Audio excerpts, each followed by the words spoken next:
You're listening to the Zen Cop Podcast.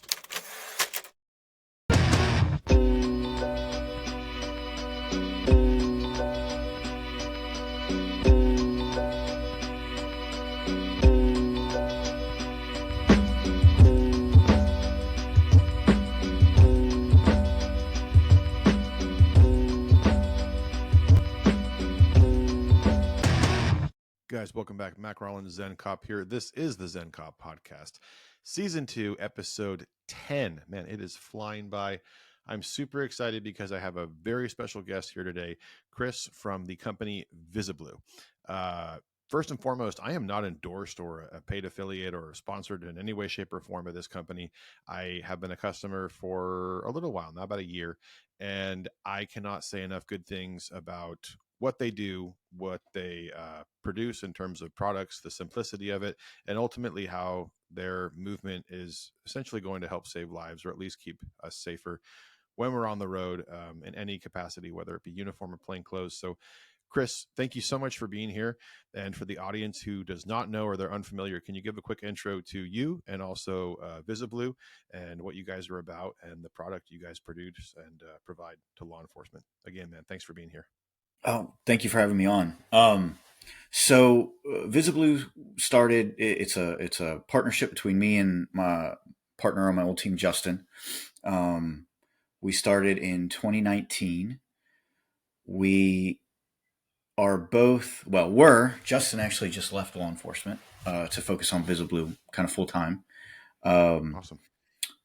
But at the time, we're both instructors. I'm still an instructor. I'm getting ready to take over our firearms program as a lead firearm instructor.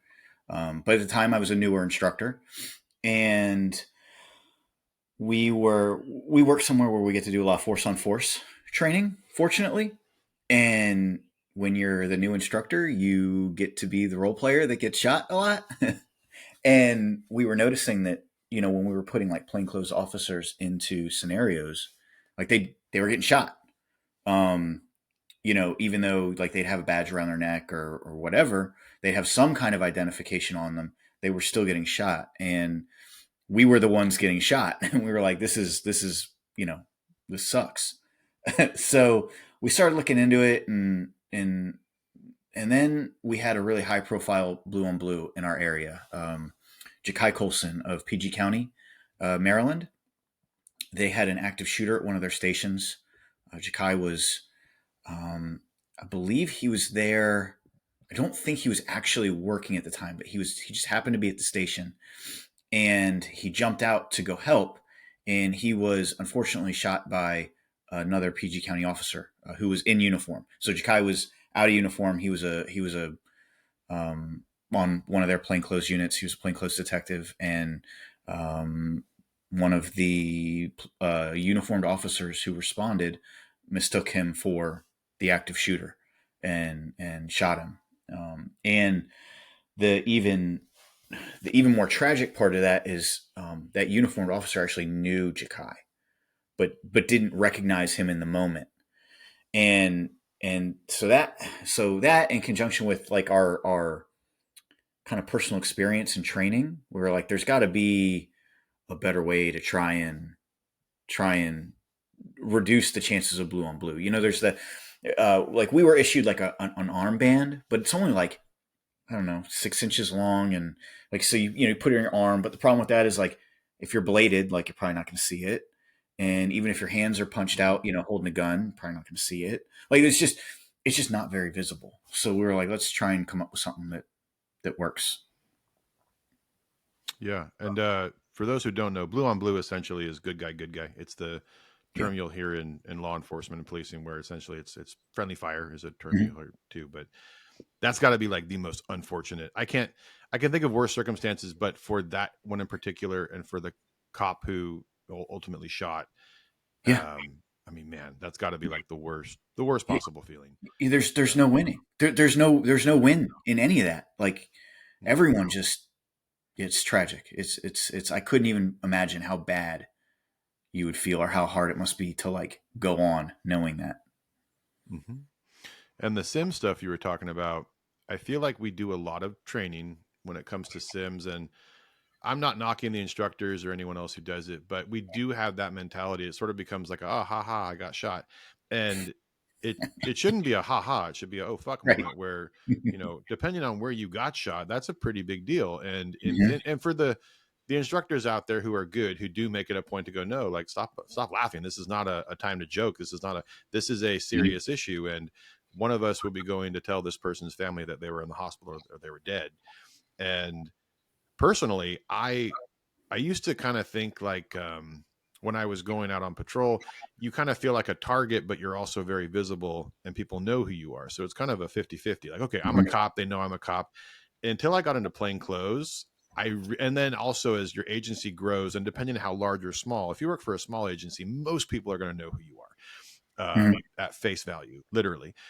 But for Mhm. a larger agency, you're not going to know who's who. If you look at LAPD or NYPD, I guarantee you could go your entire career and not know 10,000 people. And in a scenario where they're designed to look like a member of society or even worse, a bad guy, that split second decision making is Mhm. just paramount. And Yep. it's funny, you guys posted something before I ever was a customer.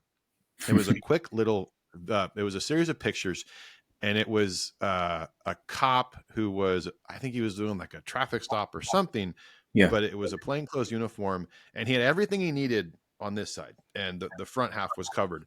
But from the back, all you saw was a gun pointed at someone and nothing from behind. And then they put the beanie on and from a 360 perspective.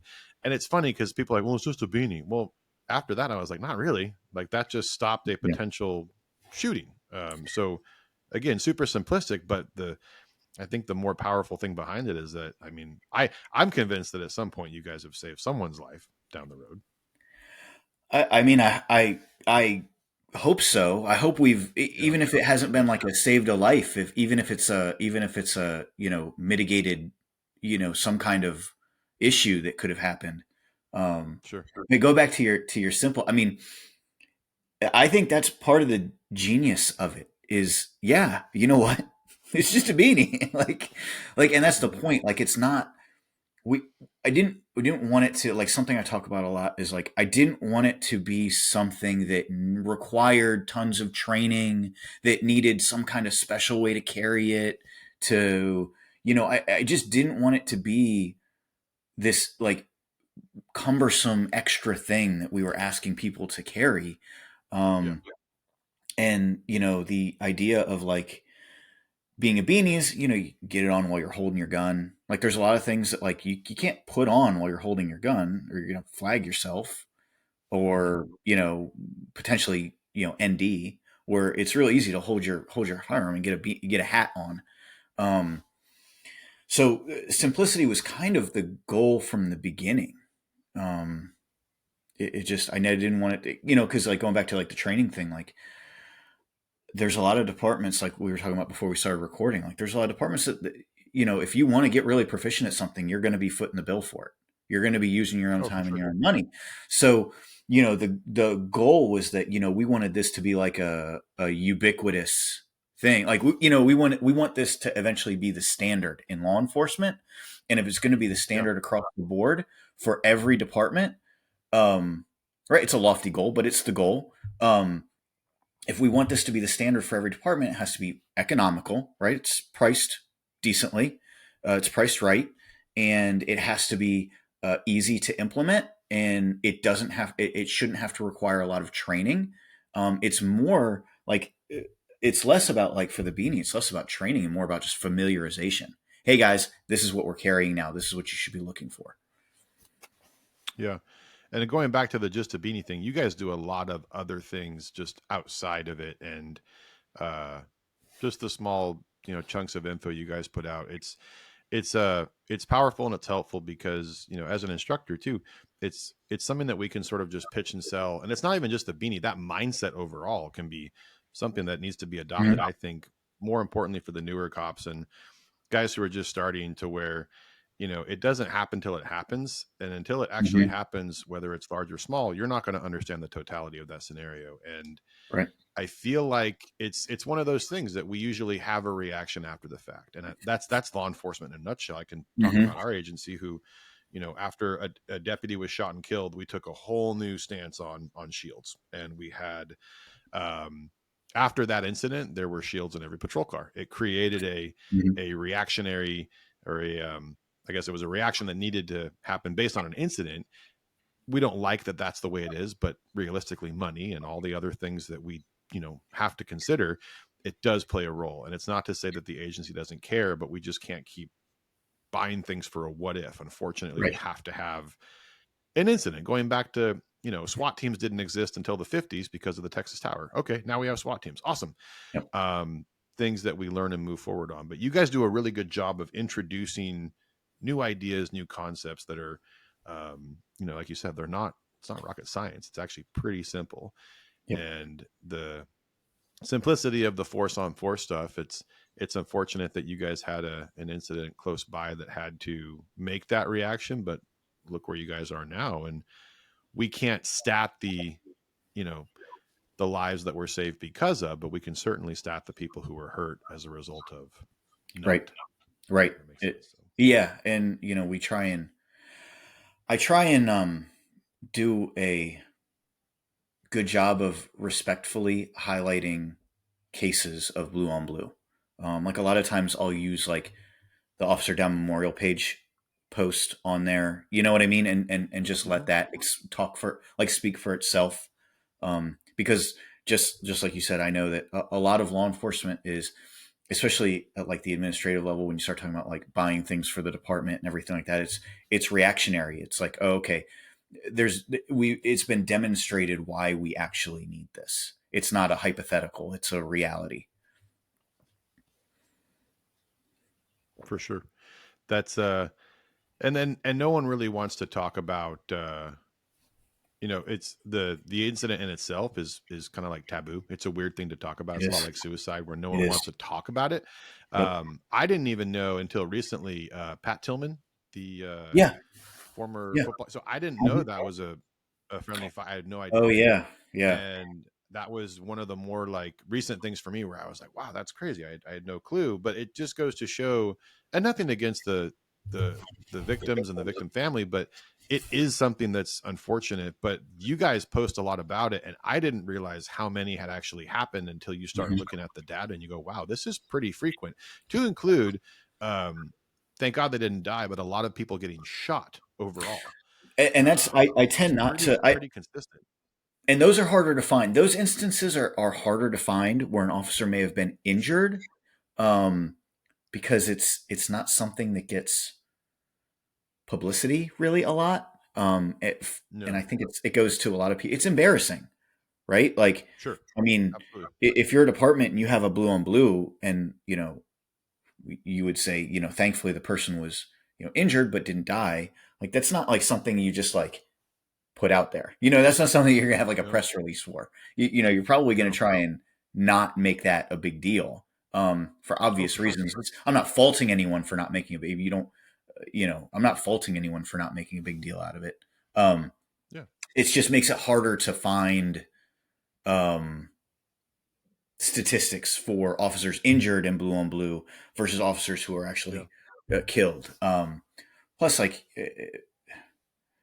when you post about an officer or dying, it hits, man. And in the beginning, like, so I say like I try and be respectful. Like in the beginning, I would get like flack for like posting about like a tragic incident. The line would sometimes be like, you shouldn't be using a tragic incident to sell your product. And my answer to that is like, it's the tragic incidents that made me create the product. So I need to, we can't come up with something and then not show you why it's a need. It's just, people aren't going to buy something if they don't see the need behind it. So you have to show them why there's a need.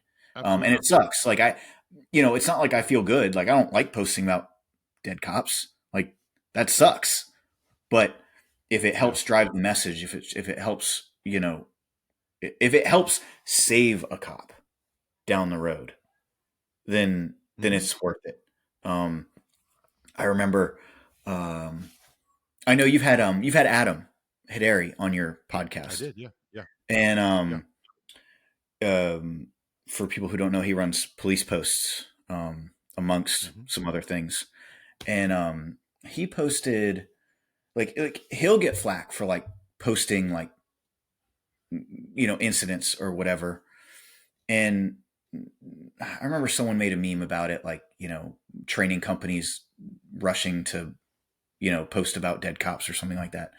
And I got Sure. on I commented on that meme. I'm like, if I die in the line of duty, I hope to God what I potentially did wrong or what I could have done better gets highlighted so that it might save another cop later. Because holding Absolutely. on to that information does no one any good. I'm already dead. I'm not going to undie because you don't post about it or you don't talk about it. Hmm.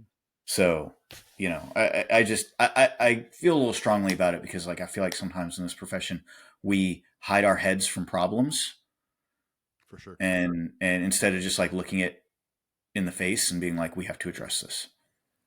Yeah. I to the anyone who gives you flack or whatever they're going to say, anything we do in this job that involves evolution is as a result of something that was horrible. That's just the bottom line. If those things didn't happen, then we'd be working in Mayberry and everything's great. But Yeah. we don't live in Mayberry.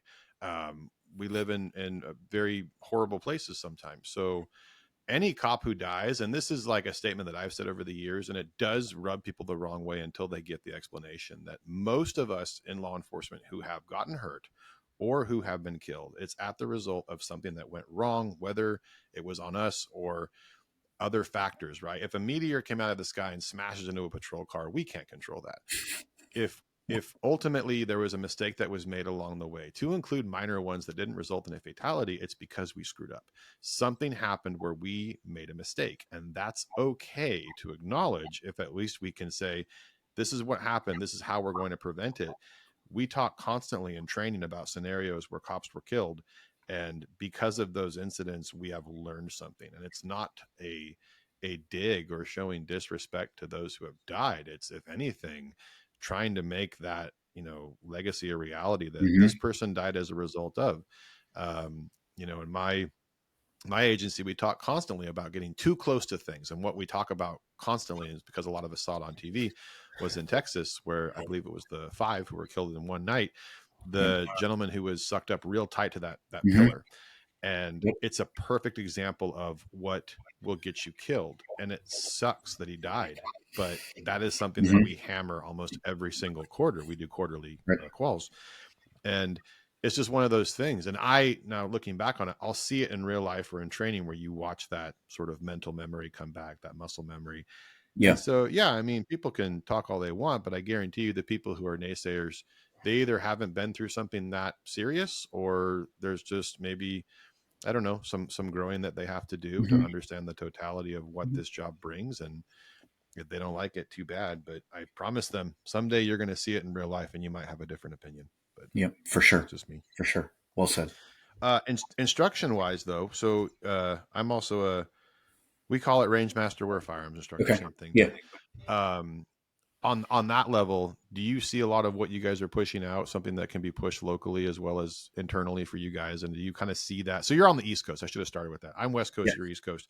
Yes. But do you see a lot of that stuff becoming, especially with social media, which I think we can all agree is a double-edged sword? But It is. I love that I can hop online and I can get a training idea in about 15 minutes. That's awesome. I Hmm. can pick up something versus, 20 years ago, it was a lot of work to do that. If you didn't go Do to a you see class to benefit? learn it, you weren't Exactly. learning it. Exactly. Yeah. Exactly. But talk to me about that. What are you guys seeing on the East Coast that's good, bad, or indifferent? As far as like training styles Yeah, and like training and kind of just, or like yeah, um training. I guess if there's anything that's worth talking about, or anything that you guys are pushing out there. I know that you guys are dealing with a lot of different flack, for a better word, and I think we mm, both are, in terms of what's, you know, yep. I guess post 2020. I'm seeing on my end, I like that the the drive is coming back. I feel like a lot of the newer cops that we're hiring now are excited to be cops again, and that we kind of are getting rid of that 2-year weird, you Mm-hmm. probably shouldn't be here type people. Mm-hmm. And the new guys that are applying are back at it. They've gotten over this 2020 bullshit, and now they're Yeah. excited. Yeah. And it's great. It's good to see that attitude and mentality. But I also feel like there are so many restrictions post 2020 that there's a Mm-hmm. huge fear factor sort of looming over their heads that makes them want to do the job, but they kind of pause right before and they go, I don't know if I can do that. Yeah. I don't know if that's To that palpable in your point, guys's- like talking about like training, I just had something pop into my head. Something we push a lot, like in some of our like force on force stuff, like our we use like a drill format more than we use like a scenario format, like little micro drills. We do that because I actually brought that back from a what training did I bring? Oh, it doesn't matter. I brought that back from a training because you can rep a single, like a single objective multiple times to drive home that point or objective, right? Where like I found kind of like with the old school style of doing like a scenario where there's like multiple teaching points and like multiple times where the student can make a mistake or do something good. You're then like forced as an instructor to address like 7 points, after a scenario. And it's like, how digestible is that for the student?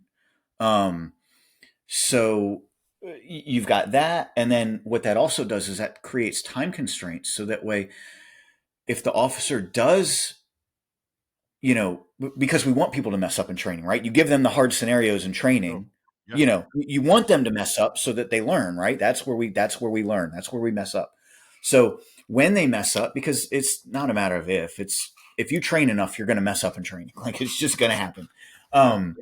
So when they mess something up, it gives us the ability to recock it, let them do it again, let them get it right, let them get like, and not just one good rep, but like multiple good reps of that, whatever the objective is. I think the first drill I brought back was getting to the rear of the vehicle when opposed. So like I set it up where it was like a traffic stop, and as soon as the officer got out, as soon as the student got out of their car, the role player in the car that they had stopped was to get out of their car and turn and face the officer and just kind of stand there, kind of looming, not actually posing a threat, but like just getting out and kind of just looking menacing, right? Looking upset. And the idea was that at that point, like your first reaction should be to go to the back of the car. It creates time, it creates distance, it puts the most amount of mass between you and the potential harm. And from that back of the car, then you can reassess. You can reassess their compliance, their non-compliance, their demeanor. Maybe they just got out because maybe they're foreign. Maybe they don't know what to do. Maybe they're confused. Maybe, you know what I mean? Like there's a lot they might not be there to do you harm. They might just, I can't tell you how many times I've done a traffic stop and someone's gotten out of their car and you're like, well, I don't know what would possess you to get out of your car right now, but you did it. But the idea is that from there, you can take a breath and put yourself in the most advantageous position. That way, if it does break bad, you're in the best position. And if it doesn't, you can just reassess and then decide what you're going to do. But the great thing about that is it's such a quick scenario with one objective, get to the back of the car when opposed, that we could rep it over and over and over again. And so, but something we've been doing with that a lot lately is entries into homes, like Fourth Amendment stuff. Like the whole lone barricaded suicidal subject, right? Like now, like if you know that they're alone and they're barricaded and like they're suicidal, like it's kind of like where it used to be maybe in the old school, you maybe try and get in the house and try and get them and whatever. Now there's a big emphasis on like, no, just contain. Figure out what you got, and because if they're a danger to themselves, they're a danger to themselves. Like, Yeah. what are you going to do? Break down the door and shoot them? like they already, Yeah. like, what's the point of breaking down the door and shooting the suicidal person because they then point a gun at you or charge you or whatever? So like we've been using that a lot for like Fourth Amendment, like entry issues and stuff like that lately. Yeah, we're seeing a lot of that. And in a way, like, I mean, back in the day, I can remember forcing the issue and it never ended well. It didn't end well for anybody. And even the suicide by cop stuff, like that's a really, in my opinion, that would be a really shitty thing to have to go through. It's not a Mm-hmm. gunfight that you won or you weren't victorious. It was someone Right. who just wanted to die and they chose Yep. you. And that, Yep. and it would differ, person to person, but that's not going to make anybody feel great. Just go, fuck. Well, I guess Right. that's that. And And the I, thing is, and it's like if they kill themselves, they kill themselves. But if you sure. force Yeah. the Oh no. issue, if you force that, what Yeah. they call it, like creating the moment, right? Do you guys use that term Yeah, out there? absolutely. Creating the moment. Like Something like that. But yeah. if you create the moment by busting down their door, then you look Yeah. like the bad guy, right? We So would say we creating the exigency is what we usually say. yeah, but Um, same, yeah. we're escalating it. Yeah. Yeah. Yeah. And Out on the street, like if I someone approaches you with a gun or points a gun at you or runs at you with a knife because they're suicidal and wants you to kill them, that's different. You don't really have a choice in that scenario. like no, you can't let no, them hurt you. So like, but if they're alone in their house, like, if they want to hurt themselves, let them hurt themselves. yeah, We don't need to be the ones that hurt them.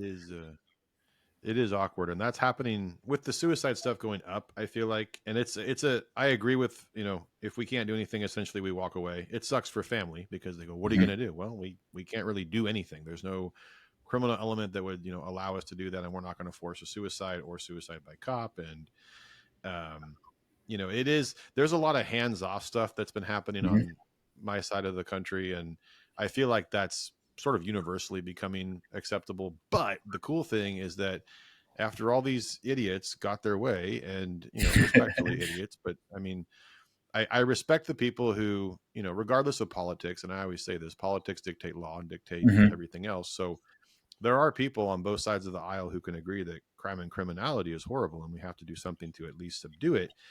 But I think we're kind of coming full circle for all of the people who were in the extreme section who Mhm. said no, all Yep. this has to stop. And it is unfortunate, but I think we had to sort of see that societal decline before they Yep. would say, all right, well, we have to Yep. do something, because Mhm. you and I both know that we've seen an increase in critical incidents because of a Uh-huh. lack of, Yep. and now there are more people who are getting hurt, more people who are dying because we're running out of options. And Mhm. that, coupled with, I think, just I know it's everywhere, but just crime is winning right now. Yeah, I think we've had our hands tied a little bit with like locally, like here in Maryland, like with legislation and stuff like that. We've we've had our hands tied quite a bit, and it sucks because like I've had to like look at like some of the younger officers and be like, hey man, like with like the lone barricade suicidal subject, like it feels wrong, like not trying to get in there to help them, right? And I'm like, Absolutely. Yeah. unfortunately, these days, sometimes the right answer feels like the wrong answer.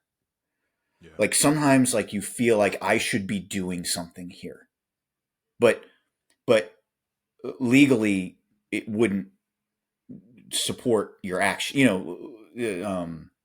Your actions would not be supported by case law.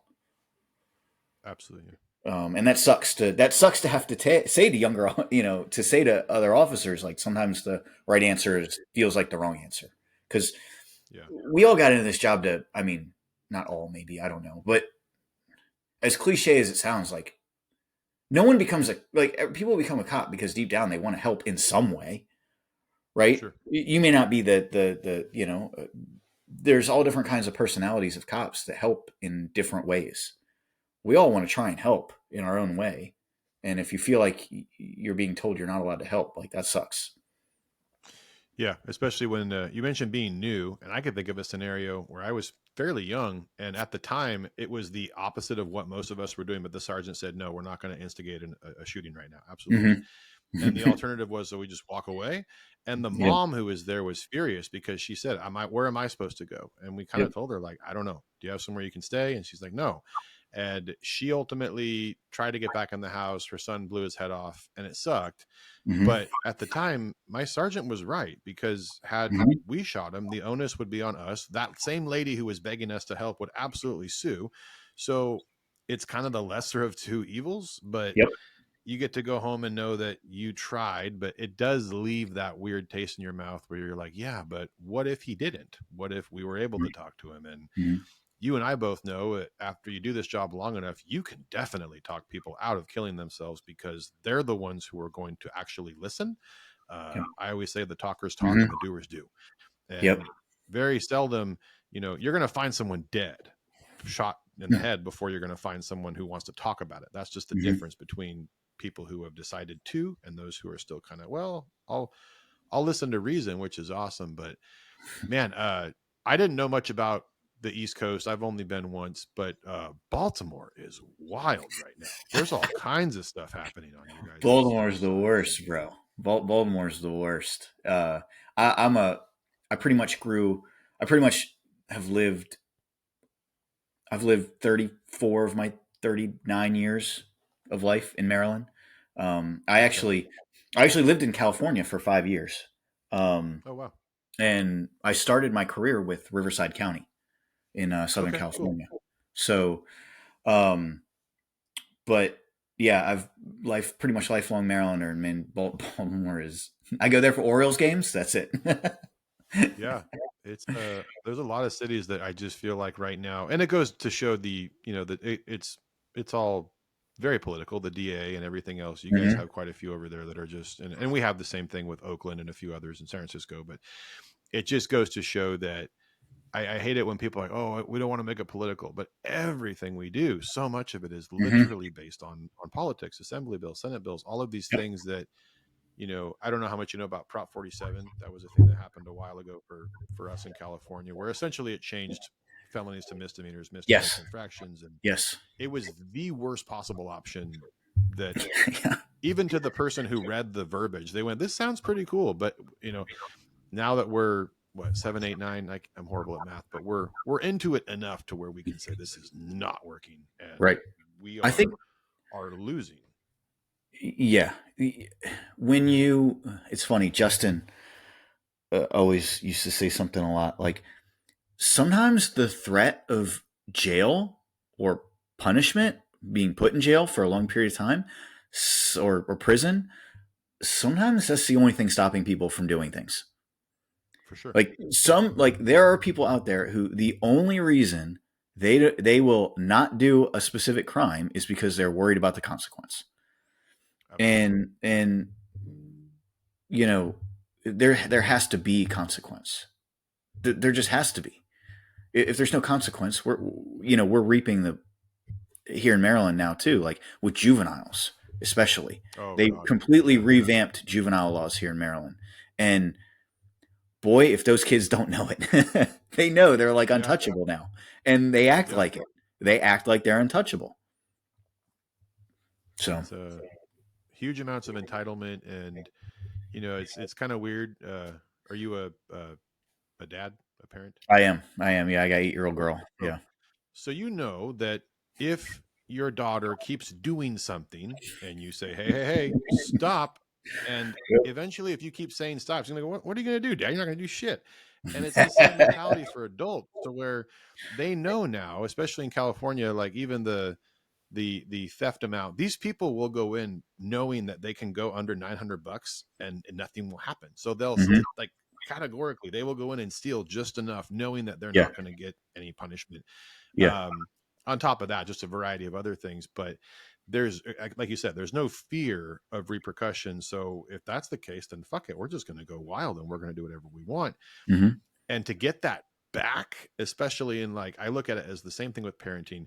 If you let your child do whatever they want for 1 year, you're going to spend 5 years getting all that back mentally.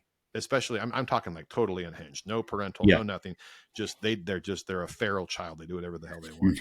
You're going to spend a lot of time fixing that kid. It's the Mhm. same for anybody else. Yep. And all these guys know that. East Coast, man, you guys have so much populace in a very I keep forgetting because in California I got this big huge state, so I just think Right. it's, we have this long running, but you guys have different states that could be intersected within 10-15 minutes, so it's this Oh, very interesting yep. dynamic where it's just so close. Yep. um Where which I'm is at, wild. I can be in one, two, three, like three different, four different states in an hour, like less than an That's hour. insane. That's Yeah. crazy. I can't even imagine the like jurisdictionally what happens with, if you have like a ring or string of something that's happening in, Oh yeah. I don't know, It takes a lot of statewide or. cooperation. Oh, I bet. I mean, like in the where I'm closer to, I'm kind of in the middle of DC and Baltimore, I guess, but like regionally, we're always where I'm at. We're lumped in with DC, and Okay. like there's so many different agencies. Like, Yeah.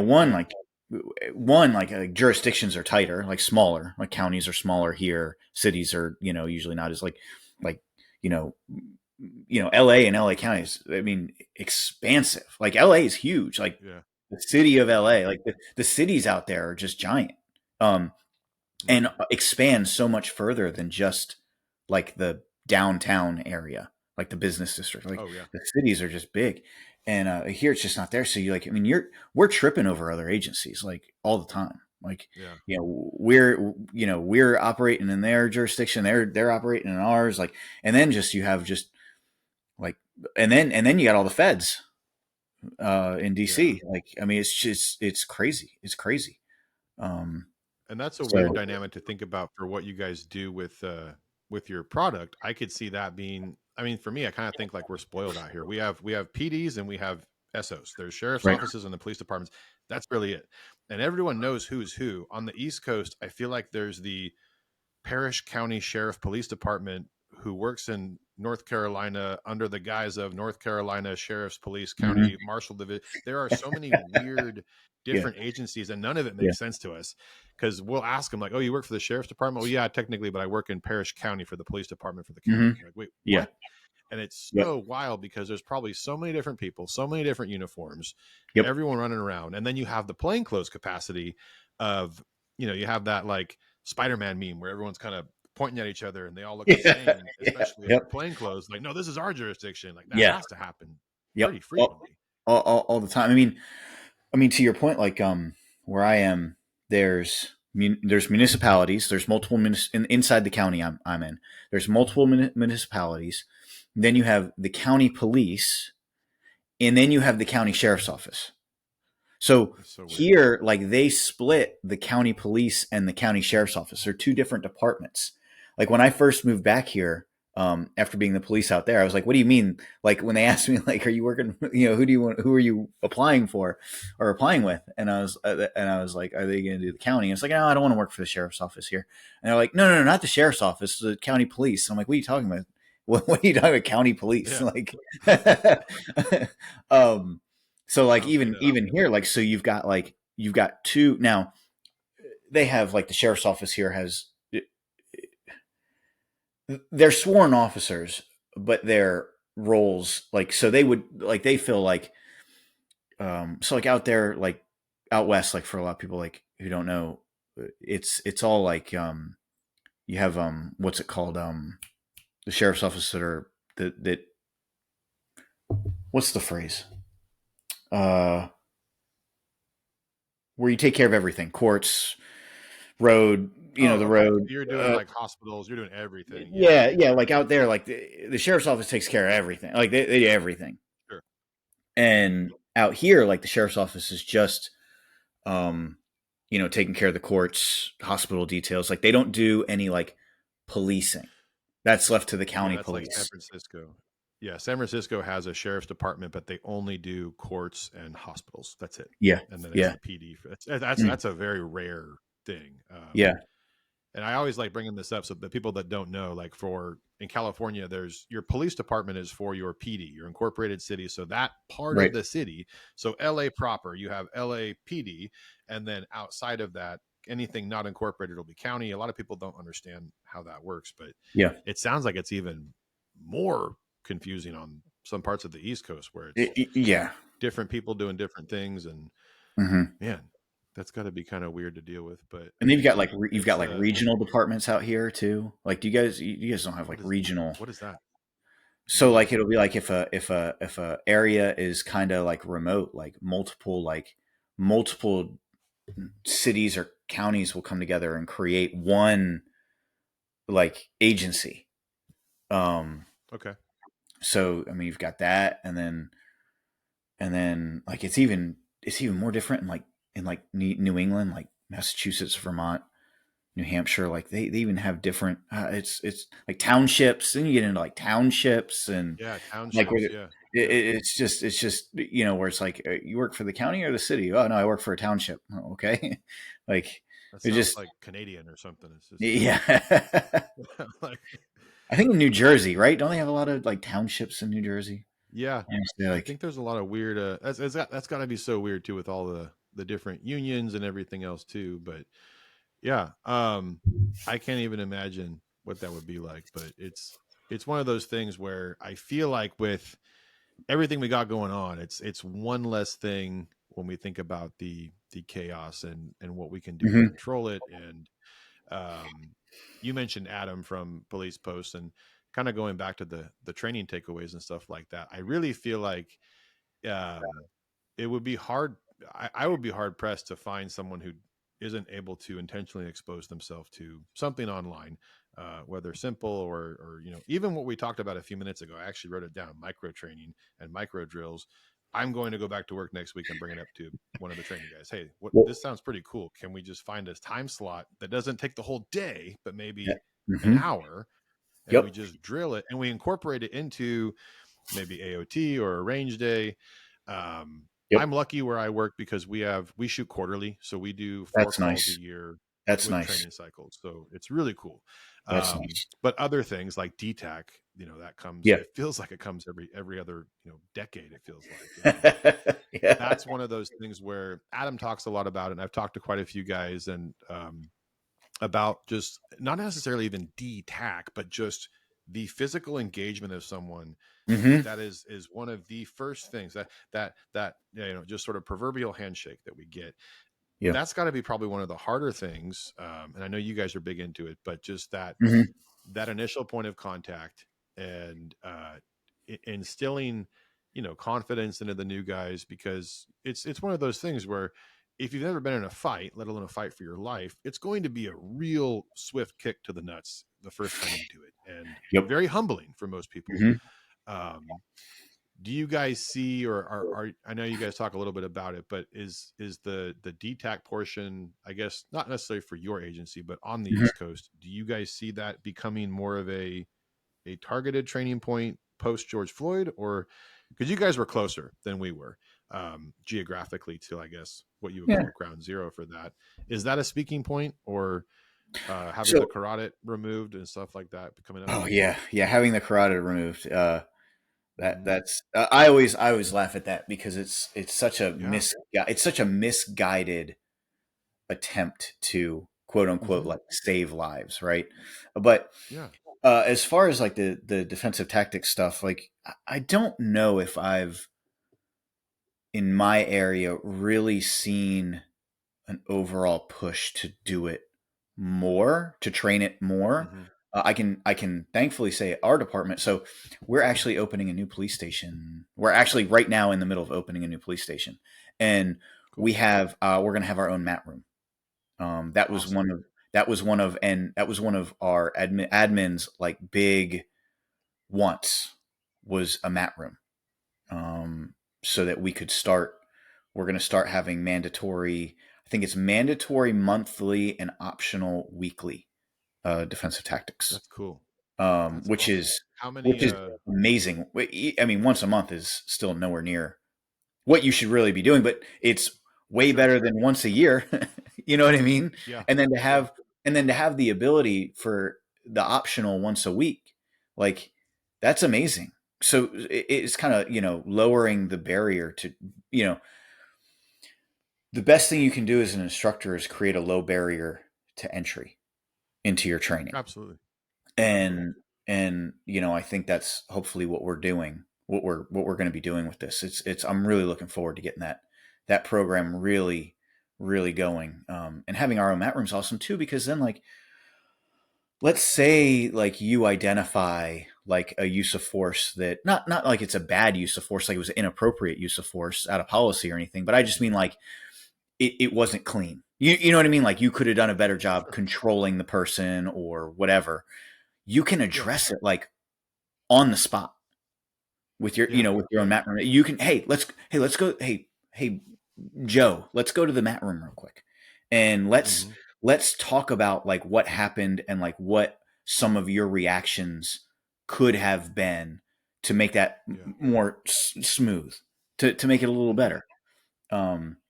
But man, I don't know. I wish I could say emphatically that I have seen a push to make training, specifically defensive tactics, more frequent. But I don't know if I have, which is unfortunate. Because that's really Yeah. like you were alluding to, like that's really the bread and butter of any of For force, sure. right? Like that's the most Oh yeah. common use of force is hands. Yeah. So and unfortunately, it's probably, you know, it's probably one of the least trained things. Yeah. Um, Least trained, but probably what we're going to do every single day, regardless of not right, necessarily a fight, but a right, right. potential of. And we shoot so much, which is great. I like that we shoot, but Hmm. the likelihood of me getting into a shooting is very unlikely compared to me having to just twist somebody up for 30 seconds and opening up that potential liability for a altercation of some kind. That can always be more I guess savory to media, to whoever, right? It can paint us Hmm. in a really bad light. And Yeah, going back to the carotid thing, it's like, okay, well, seatbelts might break your ribs, so we're going to get rid of it. Okay, but they do a lot of good, so yeah, that's kind of right, weird, but okay, sure. right. And we just opened up a whole bunch of liability by trying to find an alternative, something that is Hmm. absolutely a non-lethal option that saves lives Yep, more than anything else. yep. um I actually it's had just a wild. And I had a conversation with had a ride along with a local politician, and I oh, said, cool. when you remove the carotid, you take away an option for someone like me who trains all the time, and I could absolutely save someone's life. Because now you're telling me, well, the carotid restraint is lethal force. Okay, so if I've already reached lethal force, why wouldn't I be using probably my Yeah. firearm and shooting them? Uh-huh. Like, so what would you rather me do? Would you rather me shoot them, or would you rather me, if I'm in a position to do so, choke them unconscious and get them handcuffed, and then they're going to wake up in a few seconds feeling Yeah. like nothing happened? Like, but it's things that the people making the laws, they don't train, they don't know, they don't consider those things. They're just No. they're just knee jerk reacting because the public says we need to do something, and so they, okay, well, let's do this. Yeah. They watched too many Steven Seagal movies or something. They think that if you just grab someone, they're gonna die. But Yeah, yeah, yeah, yeah. it is unfortunate, but that's kind of cool. You get that ear in your car, though. I'm all for that. I love seeing people who are willing to put themselves, and not for publicity or for votes, but for anyone who's willing to come out. I loved seeing the anyone who would volunteer to come out, kind of post. I Mhm. believe it was post. This might have been Michael Brown, but they would put them into a scenario where it was a, hey, here's your sim, here's your mask. And a lot of these people, news reporters, some local politicians, were just smoking people for Yep. walking towards them. And it was like, all right, so what did we learn? And they go, holy shit, this is way different than I thought it was. Um, and until they kind of get that mindset or even come remotely close to it, I don't think that we're going to see any type of pendulum swing. Um, but again, I don't like that everything's political, but I tell people, watch your local PTA, watch your local boards, watch everything, because they're going to, one of them will grow and do something else. And Yeah, the things that you can introduce to them along the way, that's awesome if you choose to do it. yeah. Like going back to the politician thing, like the ride along. I know in law enforcement we, as a whole, tend to lean a certain way. I think you actually touched on that a little bit on your last podcast that you did by yourself. Um, we tend to lean conservative, tend to lean Republican as Hmm. a group. Obviously everyone's a little different in their Yeah. own way and has different views. We're all individuals, but I think anyone who's been in law enforcement long enough knows we all lean a certain way, right? He was a Democrat, and he's a liberal, and I could appreciate that he wanted to come out and ride along. And I never saw him like release an ad or a social media post about him doing it. Like, Hmm. he did it on like a random night and just came in and rode around for a few hours and asked me questions. I have a lot of respect for That's that. cool. I really do. Yeah. I think that's the only way that we're going to see. And that's the problem. I think we've made so much of this political. It doesn't have to be. I think universally, if Democrat, Republican, whatever, we should all go, yeah, crime is bad. That's not a good thing. And, regardless of the circumstances outside of that, because I know it's kind of a deep rabbit hole, but everyone should say, yeah, we think that bad guys should go to jail, and our community should feel safe. And Yeah. if that's a universal issue. And it's kind of funny because the only times that I see people really getting loud about it is when they become victims or it's close to an election year, so they're trying to validate their existence somehow. um, Yep. but that's the thing, like, listen to your people, listen to your community members, and I think that that would bring some success. But I mean, as well as I do, this is going to be a fucking weird next couple of Yeah. years, like really Yeah. weird. Yeah, And man. no I'm matter who I'm gets not looking elected, forward. it's gonna, yeah. No, Uh, I'm it's gonna I'm be not so looking it's forward gonna to be the bad fall. either way. Yeah. No, and if one, Go I ahead. think we're Sorry. kind of stepping on each other with the audio. No, it's Yeah. fine. That was my fault. I think it's kind of like, regardless, and I obviously know, in my opinion, one is worse than the other, but it's still, even if whoever wins, it's going to be a shit show regardless. And I think so many Yeah. cops are like, damn it, we just did this. We're so tired. We don't want to do this again. And Hmm. it's going to happen either way to some degree. Uh, I just hope that everyone has the wherewithal to understand that, life goes on, and even Hmm. if we don't necessarily like it or agree, that, hey, the sun comes up the next day, and there's still Yep. work to be done. And Yep. it really is unfortunate that there's so much of a divide right now. And I don't know, I kind of feel like, in cop world, and when I first started compared to now, like, I kind of felt like, people really kind of had like and not that I wanted it, but there was like a respect for law enforcement. There was a, hey, thanks, we appreciate you. And then, Yep. like, 3 years ago, I became a little hesitant to kind of tell people what I did for a living, because there was kind of Mhm. this weird, oh, why? And it's like, well, I'm there's a lot of good cops out there, and the Yeah. bad ones are such a small percentage, but yet they're the Yep. focus point of, you know Yep. everything lately. So it is Yep. a bummer. But It is.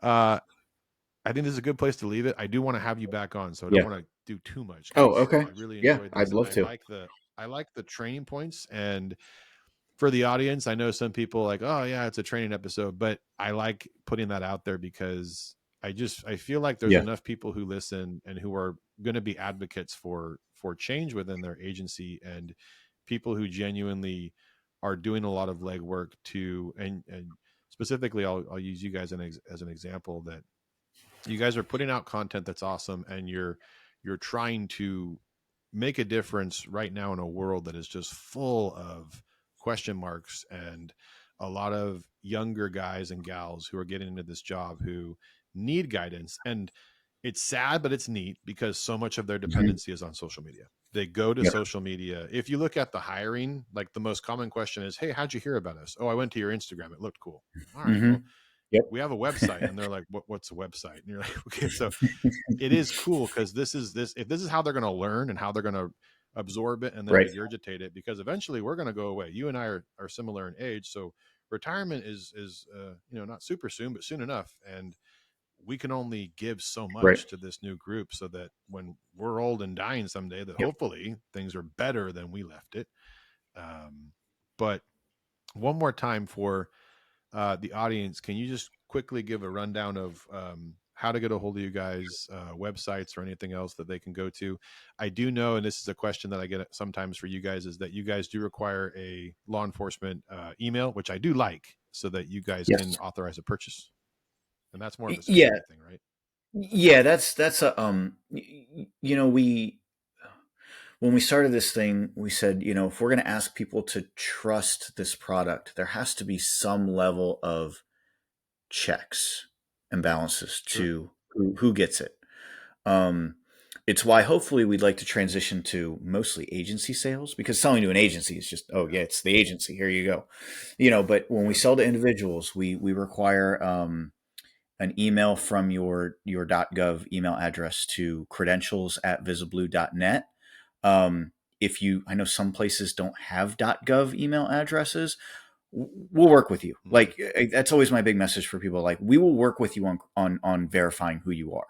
And, we're happy to do that. Like, we're cops selling to other cops. Like, we're not here to put you out. We're going to do everything we can to help you and get you through it. We're not going to here to put you out. So that was a very important thing to us. It's just, it felt like the right thing to do. But yeah, on Instagram, we're real active on Instagram. That's just Visiblue, VISIBLUE _ LLC. That's where I'm most active. I pretty much run our social media. That's where I'm most active. We have Facebook.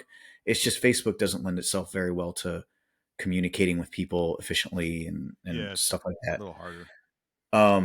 And then our main email address is support@visiblue.net, and credentials I already said.